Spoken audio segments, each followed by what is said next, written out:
Hi friends, జై Gurudatta. Friends, ఈరోజు రాజమండ్రిలో ఓఎన్జీసీ సంస్థలో క్లీన్ అండ్ గ్రీన్ ఎనర్జీ అనే కార్యక్రమం నిర్వహించడం జరిగింది. ఈ యొక్క కార్యక్రమానికి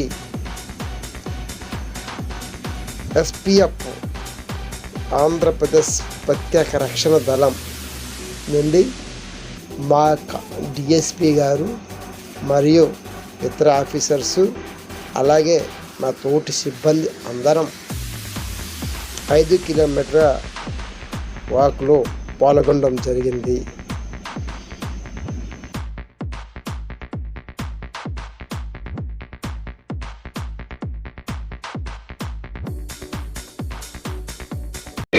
Changes in temperature that is happening all across the globe, and the world is concerned about it.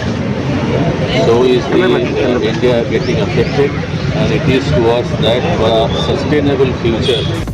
ఈ యొక్క కార్యక్రమం ముఖ్య ఉద్దేశం ఏంటంటే ప్రకృతి పర్యావరణం రక్షించడం మరియు సోలార్ ఎనర్జీని ఉపయోగించుకుంటూ అన్ని రంగాల్లో కూడా ఈ యొక్క సోలార్ విద్యుత్ని ఉపయోగించి భారతదేశాన్ని అభివృద్ధి పథకంలో నడిపించాలనే ఉద్దేశంతో ఈ యొక్క కార్యక్రమాన్ని రాజమండ్రిలో ప్రజలలో అవగాహన కల్పించేందుకు ఓఎన్జీసీ సిబ్బంది మరియు ఎస్పీఎఫ్ సిబ్బంది అందరం కలిసి ఈ యొక్క కార్యక్రమాన్ని ఏర్పాటు చేయడం జరిగింది.